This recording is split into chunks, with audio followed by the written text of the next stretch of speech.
मित्रांनो, मन धागा धागा जोडते नवा या मालिकेच्या आजच्या भागामध्ये आनंदी आता अण्णांकडे आलेली असते आणि म्हणते की अशी कोणती व्यक्ती आहे जी सुखदाला सांगतीये की ती आनंदी आहे म्हणून. आमच्या पास्टबद्दल असं कुणाला माहीत असेल? अण्णा हो सांगा ना, मला तर खूप टेन्शन आलं आहे. ती तिसरी व्यक्ती नक्की कोण आहे कळतच नाहीये आणि त्या तिसऱ्या व्यक्तीचा शोध तरी कसा घ्यायचा ना हेही समजत नाहीये. कारण सुखदाच्या मनात शंकेची पाल तर चुकचुकते आहे आणि तिला डाऊट सुद्धा आहे की मी आनंदी आहे. मग अशी दुसरी कोणती व्यक्ती आहे? आता त्या दोघांनाही समजत नसतं नक्की काय होतंय. अण्णा म्हणतात, हे बघ आनंदी, सार्थकराव गेले आहेत ना सुखदाच्या पाठीमागे, मग ते नक्कीच शोधून काढतील. तू इथे निवांत बस बरं, जरा चहा घे म्हणजे तुला तरतरी येईल. तेव्हा आता चहा ठेवण्यासाठी म्हणून अण्णा हे लीनाला आवाज देतात, परंतु लीना आता तेथे नसते. तेव्हा ते खूपदा आवाज देत असतात, परंतु लीना तेथे नसल्यामुळे सर्वांनाच जरा धडकी भरते की ही यावेळी गेली असेल तरी कुठे. दुसरीकडे सार्थक आता सुखदाच्या मागावरच असतो. मग आता सुखदा ही आनंदीला म्हणत असते की एवढी वर्ष माझ्या सार्थकपासून तू लांब राहिलीस, माझ्या सार्थकला त्रास दिला आणि त्याच्यामुळे तुला त्रास झाला नसेल, पण तुझ्यामुळे त्याला खूप मोठा त्रास झालाय. आता सार्थक आणि माझं लग्न येत्या 8 दिवसात होणार आहे, तर मग तू काय इकडे आलीस? अगोदर मला माझ्या प्रश्नाचं उत्तर दे. असं म्हणून सुखदा आता खूपच हायपर होते. एवढे दिवस मला का फसवत होतीस, माझ्या भावनांशी का खेळत होतीस? तेव्हा सार्थक आता तेथे येतो आणि सुखदाकडे पाहू लागतो. आता त्याला सेम टू सेम आनंदी तेथेच दिसते. पुढे आता सुखदा म्हणते, हे बघ, तुझ्या वागण्याबरोबर जी काही कारणं असतील ना त्याच्याशी माझं काही घेणं देणं नाहीये. आता फक्त माझं आणि सार्थकचं एकमेकांवर प्रेम आहे आणि आम्ही लग्न करतोय. ही गोष्ट सर्वात जास्त माझ्यासाठी महत्त्वाची आहे, समजलं? आता सार्थक तुझा पास्ट होता आणि सार्थक माझा प्रेझेंट आहे, एवढीच गोष्ट मला समजतीये, समजलं? आम्ही दोघेही लवकरात लवकर लग्न करतोय आणि आम्हाला सुखाचा संसार करायचा आहे आणि आमच्या संसारामध्ये कुणीही आलेलं मला अजिबात चालणार नाही, असं रागातच सुखदा आता म्हणते. तेव्हा सार्थक जरा पुढे येतो आणि सुखदाच्या पाठीमागे लपतो. पुढे आता सुखदा म्हणते की तू जर माझ्या आणि सार्थकच्या मध्ये येण्याचा प्रयत्न केलास तर माझ्या एवढं कुणीही वाईट नाही. तेव्हा आता लगेच सुखदा ही काहीतरी आनंदीला मारण्यासाठी शोधायला मागे जाते, तोपर्यंत सार्थक पुन्हा लपून बसतो. मग आता तिला एक भली मोठी तेथे काठी सापडते. तेव्हा आता आनंदीच्या डोक्यात ती सुखदा काठी घालणार असते, तेवढ्यातच सार्थक धावत येतो आणि सुखदाचा हात पकडत तिला रोखतो आणि म्हणतो, माझ्या आनंदीला धक्कासुद्धा लावायचा नाही, असं म्हणून तो सुखदाला आता चांगलाच धमकावतो. मग आता सुखदा सार्थककडे पाहतच राहते. तेव्हा सार्थक आता आनंदीकडे जातो, परंतु ती आनंदी नसतेच. आता फक्त आनंदीचा तिने असा बाहुल्यासारखा पुतळा करून ठेवलेला असतो, सार्थकचं सर्व सत्य बाहेर काढण्यासाठी की त्याचं आनंदीवर अजूनही किती प्रेम आहे ते. मग आता तो तेथे स्टॅच्यू पाहून सार्थकलाच मोठा जबर धक्का बसतो आणि तो सुखदाकडे पाहू लागतो. तर आता दुसरीकडे लीना घरात नसते, त्यामुळे आता सर्वांनाच टेन्शन आलेलं असतं. मनोज म्हणतो, मला तर वेगळीच शंका येते, कारण लीनाला असं सतत वाटत राहतं की सार्थक सरांनी आणि आनंदीने एकत्र यावं, परंतु आता लीनाच ही नसेल ना हे सगळं करणारी, असं आता मनोज शंका व्यक्त करतो. तेव्हा आता आनंदी म्हणते, नाही दादा, असं नाही करणार वहिनी. अण्णा आणि मालतीसुद्धा सारखे सारखे म्हणू लागतात, हो खरंच ती असं करू शकत नाहीच, कारण आम्हाला माहिती आहे ना, लीनाला कितीही वाटत असेल ना, आपल्याला विचारल्याशिवाय ती असं कधीच आणि काहीही करू शकतच नाही आणि राग आला ना तर लीना ही तोंडावर भडाभड बोलेल. तेव्हा आनंदी पण खात्रीने म्हणते, वहिनी असं कधीच करू शकत नाही मनोज दादा. मग आता मनोज म्हणतो, तुम्हाला ना माझं म्हणणंच पटत नाहीये. तेव्हा मनोज म्हणतो की लीनाला नेहमी असं वाटायचं सार्थक सरांनी आणि तू एकत्र यावं, ती मला सतत असं म्हणून दाखवायची, परंतु तिच्या म्हणण्याला मी कधीच दुजोरा दिला नाही. तेवढ्यातच लीना आता तेथे येते आणि काय झालं असं विचारते. तेव्हा सर्वजण तिच्याकडे धाव घेतात आणि तू कुठे गेली होतीस असं विचारू लागतात. तेव्हा आता लीना म्हणते की तुम्ही असं का विचारताय, चौकातल्या मिठाईवाल्याच्या इथे गेले होती त्या दुकानामध्ये. तेव्हा मनोज विचारतो, कशाला गेली होतीस? तेव्हा लीना म्हणते, अहो तुम्हाला माहीत नाही का, आपल्याकडे लाडवाची आणि चिवड्याची ऑर्डर त्यांची असते म्हणून. मग ते कसं करायचं, किती प्रमाण करायचं, यासाठी मी डिस्कस करायला गेले होते, बाकी काही नाही. तेव्हा मनोज विचारतो काय झालं मग तिकडे लीना. त्यावेळी आता लीना म्हणते खूप छान बातमी आहे असं म्हणून ती खुश होत घरातील सर्वांना सांगू लागते. अहो त्यांना दर आठवड्याला 100 किलो लाडू आपल्याला बनवून द्यायचे आहेत. तेव्हा हे ऐकता सर्वजण खुश होतात. तेव्हा आता मनोज काही न बोलता फक्त हसतो आणि अण्णा त्याचबरोबर मालती आणि आनंदी हे तिघेही लीनाचं अभिनंदन करतात. तेव्हा खरंच तुझा बिझनेस खूप छान सुरू आहे असं आता आनंदी म्हणते. मग आता लीना पुन्हा तिला थँक्यू म्हणते. मग आता मनोजने गैरसमज करून घेतलेला असतो. तो म्हणतो लीना सॉरी हां. तेव्हा ती विचारते अहो कशासाठी सॉरी म्हणताय. तो म्हणतो असंच. दुसरीकडे आता सार्थक हा सुखदाला विचारतो काय वेडेपणा आहे गा हा. मग आता ती म्हणते काय वेडेपणा म्हणजे अरे सार्थक तू कसा वागतोस ना त्याकडे जरा लक्ष दे असं म्हणून ती इमोशनल होते आणि म्हणते मला सगळं काही समजलंय सार्थक. तेव्हा तो विचारतो काय समजलंय तुला सुखदा. तेव्हा ती विचारते सार्थक मी कधी फोर्स केला होता का रे लग्नासाठी तुझ्या. अरे जेव्हा मी माझ्या प्रेमाची कबुली तुला दिली होती ना तेव्हा मी माझ्याकडून अगदी एक गोष्ट क्लिअर केली होती की माझं तुझ्यावर प्रेम आहे परंतु तुझं माझ्यावर प्रेम असावं हे मी कंपल्सरी केलं नव्हतंच ना. अरे हा हट्ट मी कधीच केला नव्हता. तुझं आनंदीवरचं प्रेम हे मी ॲक्सेप्ट केलं होतं आणि कधीच यासाठी नकारसुद्धा दिला नव्हता. अरे मग काय ही लपवाछपवी करतोस तू. असं सांगतोस की तू आनंदीला विसरून गेला आहेस म्हणून. अरे सार्थक तुझं प्रेम आहे अजूनही आनंदीवर. तेव्हा सार्थक आता मन घट्ट करून सांगतो नाहीये माझं प्रेम आनंदीवर. तेव्हा सुखदा म्हणते असं बोलू नकोस आहे तुझं प्रेम ते असं धुडकावून लावू नकोस. हे बघ सार्थक तू आता खोटं बोलशील परंतु ते खोटं मला पचणारं नाहीये त्यामुळे प्लीज खोटं बोलू नकोस. सार्थक म्हणतो हे बघ सुखदा मी खोटं बोलत नाहीये. माझं प्रेम होतं आनंदीवर परंतु आता नाहीये. सुखदा आता म्हणत असते की सार्थक तुझ्या डोळ्यामध्ये क्लिअर दिसते कारण एखाद्या व्यक्तीवर आपण जेवढं प्रेम करत असतो ना ते त्याच्या डोळ्यात दिसतं आणि तुझ्या डोळ्यात ते स्पष्टपणे दिसतंय. तेव्हा ती सारखं आता प्रेम त्याच्याकडून कबूल करून घेत असते. मग आता सार्थक रागातच म्हणतो सुखदा माझं प्रेम होतं आनंदीवर परंतु आता खरंच प्रेम नाहीये. मग आता सुखदा म्हणते तू खोटं बोलू नकोस मी अजूनही सांगतेय तिच्या प्रेमासाठीच तू माझ्या पाठीमागे आलास ना. अरे म्हणून एकही शब्द तू तुझ्या आनंदी विरोधात ऐकू शकत नाहीये. अरे तू असं खोटं बोलू नकोस का लावलंय हे तू सगळं. पुढे आता सुखदा म्हणते मला माहिती आहे एक गोष्ट सार्थक आनंदीच कल्याणीताई आहे आणि कल्याणीताईच आनंदी आहे. तेव्हा सार्थकला आता जबर धक्का बसतो. मग आता सुखदा म्हणते की मीच तुला विचारण्याचा प्रयत्न करत होते तुमच्या दोघांकडूनही सत्य वधवून घेण्याचा प्रयत्न करत होते परंतु तुम्ही दोघांनीही कधी काही मला सांगितलं नाही. मग शेवटी मला हे असले पुतळा ठेवण्याचे प्रयत्न करावे लागले समजलं सार्थक. तेव्हा सार्थक आता खूपच रडत असतो. त्याला काय बोलावं हे देखील सुचत नाही. आता सार्थकला काय करावं हे सुचत नाही. त्यामुळे आता सुखदा म्हणते सार्थक तुला होणारा त्रास मला दिसतोय. मला समजतंय की तुला या गोष्टीचा खूप त्रास होतोय परंतु सार्थक अरे तुमच्या दोघांवर मी अगदी जीवापाड प्रेम केलं होतं आणि तुम्हाला एकदाही माझ्यावर विश्वास ठेवावासा वाटला नाही का. तुम्हाला काय वाटलं मी तुम्हा दोघांना समजून घेणार नाही का असं म्हणून सुखदा आता खूपच प्रश्न विचारू लागते. त्यावेळी सार्थक म्हणतो तसं नाहीये सुखदा ऐकून घे जरा. मग आता सुखदा म्हणते काय ऐकू मी सार्थक तू माझ्यावर विश्वास नाही ठेवलास. तेव्हा सार्थक आता सांगू लागतो की 6 वर्षानंतर जेव्हा आनंदी मला पहिल्यांदा दिसल्या तेव्हा माझ्या मनाची काय अवस्था झाली होते ते तुला काय सांगू सुखदा. आता आनंदी हीच कल्याणी आहे हे सांगायची हिम्मत मी खूप वेळा केली परंतु नाही झाली ती हिम्मत. मी तरी काय करू सुखदा तूच सांग आता. अगं मला माहीत होतं की कल्याणी तुझ्या खूप जवळची होती आणि तुला त्रास झालेला मला पाहवत नव्हता म्हणून मी काहीच सांगितलं नाही. मी माझ्या परीने पूर्णपणे प्रयत्न केला परंतु मला नाही शक्य झालं तुला सगळं सांगणं आणि चुकीच्या पद्धतीने तुझ्यासमोर ते आलंय.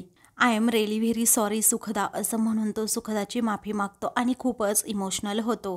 तेव्हा आता सुखदा म्हणते काय आहे ना सार्थक तुला सांगू का त्रास तेव्हाही झाला होता आणि आत्ताही होतोय. कदाचित तेव्हा तर त्रास माझा खरंच कमी झाला असता परंतु नाही सार्थक तुम्ही माझ्यापासून सत्य लपवून ठेवलं. तेव्हा आता तरी मला समजलंय ना, मग आता तुम्ही दोघे एकत्र का येऊ शकत नाही? तुझं तर तिच्यावर एवढं प्रेम आहे मग, असं सुखदा सार्थकला विचारते. सार्थक रडतच म्हणतो त्यांनी मूव्ह ऑन केलंय आणि आता ते शक्य नाहीये, गोष्टी खूप पुढे निघून गेल्या आहेत. सुखदा म्हणते का बरं? मग आता त्यांनी त्या विशालसोबत त्यांचं लग्न ठरवलंय ना, म्हणून. आता सार्थक सुखदाला सांगतो, मी आता काहीच करू शकत नाही सुखदा, असं म्हणून तो खूपच रडू लागतो. सुखदाला आता सार्थक रडताना पाहून खूपच वाईट वाटतं. अरे तू 6 वर्ष थांबलास ना आनंदीसाठी? तेव्हा सार्थक म्हणतो मी अजूनही आयुष्यभर थांबायला तयार आहे. पण त्यांची इच्छा नाही तर मग माझ्या प्रेमाचा तरी काय उपयोग सुखदा, सांग ना. असं त्यांच्यावर मी प्रेम माझं लादू शकत नाही ना. तेव्हा आता सुखदा म्हणते मला तर कळतच नाही सार्थक. अरे कल्याणी ताईचंही तुझ्यावर खूप प्रेम होतं आणि मग ती तुला सोडून का गेली असेल तो आता म्हणतो मलाही त्या प्रश्नाचं उत्तरच मिळत नाहीये. अगं परत भेटल्यापासून मी त्यांना 1000 वेळा हा प्रश्न विचारला असेल, परंतु त्या प्रश्नाचं उत्तर देण्याचं त्यांनी कायमच टाळलं आहे. मी त्यांना विचारण्याचा खूपदा प्रयत्न केला की अहो माझ्या प्रश्नाचं उत्तर मला द्या, मी पुन्हा कधीही विचारणार नाही. परंतु नाही, त्यांना त्या प्रश्नाचं उत्तरच द्यायचं नाही, मग मी तरी कसा फोर्स करू शकतो जास्त. तेव्हा आता सुखदा म्हणते तिला त्या प्रश्नांची उत्तरं द्यावीच लागतील. तू जसं तुझ्या आनंदीला ओळखतो ना, तसं मी माझ्या कल्याणी ताईला चांगलंच ओळखते. ती माझ्यापासून कधीही काही लपवणार नाही. तिला माझ्या या प्रश्नांची उत्तरं द्यावी लागतील म्हणजे लागतीलच, असं म्हणून ती सार्थकला सांगते. त्यावेळी आता पुढे काय करायचं असं सार्थक विचारतो. मग आता सुखदा म्हणते माझ्याकडे एक खूप मोठा प्लॅन आहे. आता दुसऱ्या दिवशी सार्थक हा डायनिंग टेबलवर बसलेला असतो. त्याचवेळी तेथे आता आनंदी त्याच्यासाठी चहा घेऊन येते. मग आता आनंदी ही जरा दबकतच विचारते, सार्थक सर, अहो तुम्ही गेला होतात ना काल तिकडे, म्हणजे सुखदाच्या पाठीमागे, तर तेथे माझं नाव घेऊन कोण आलं होतं नक्की? व्यक्ती कोण होती ती? तेव्हा सार्थक म्हणतो की नाही माहीत मला. मग आता ती विचारते, अहो असं का करताय?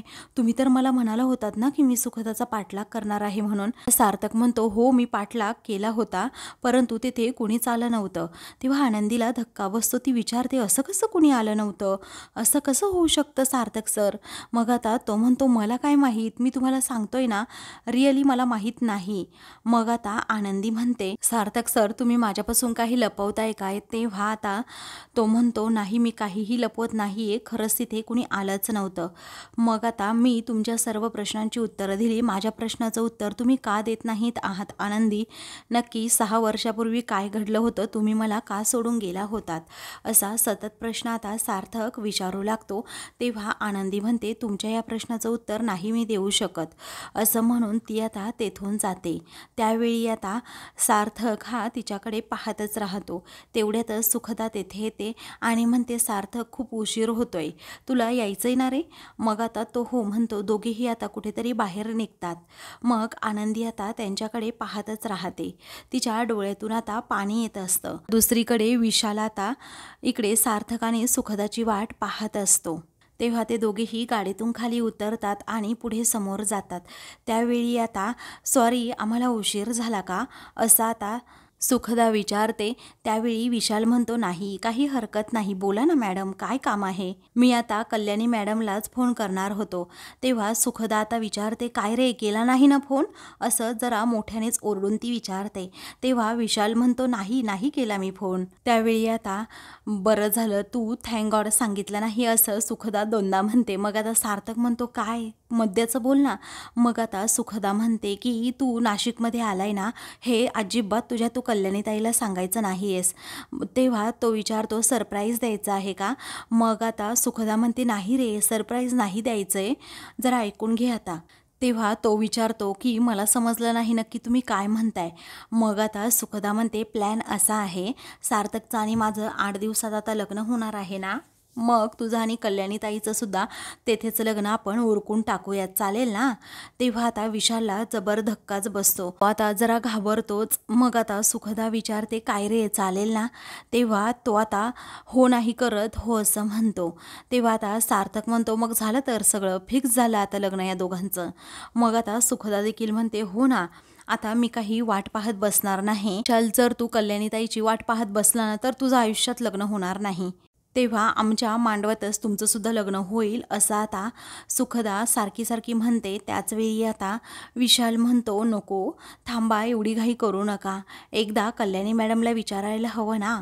सार्थक म्हणतो, त्यांना कशाला विचारायचं सारखं, एकाच मांडवात दोघांचं लग्न होऊन गेल्यामुळे टेन्शन राहणार नाही आणि विचारलं तर सरप्राईजची मजाच जाईल. आता तो म्हणतो, पण एकदा तरी विचारलं पाहिजे ना. सार्थक म्हणतो, त्याची गरज नाही विचारण्याची, मी तुला सांगतोय ना विशाल, विचारू नकोस. आता सार्थक हा सारखा सारखा फोर्स करत असतो की तू कपडे घ्यायला चल, कपड्यांचाच विषय आहे ना, बाकी सगळी तयारी झाली आहे, आम्ही सगळी तयारी करतो.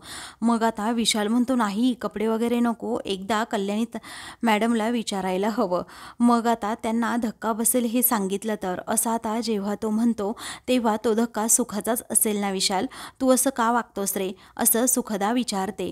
मग आता विशाल म्हणतो, आम्ही सर्व प्लॅनिंगसुद्धा केलंय, तुमची पत्रिकासुद्धा रेडी केली आहे. सार्थक म्हणतो, बघ ना पत्रिका रेडीसुद्धा केली आहे तुमची.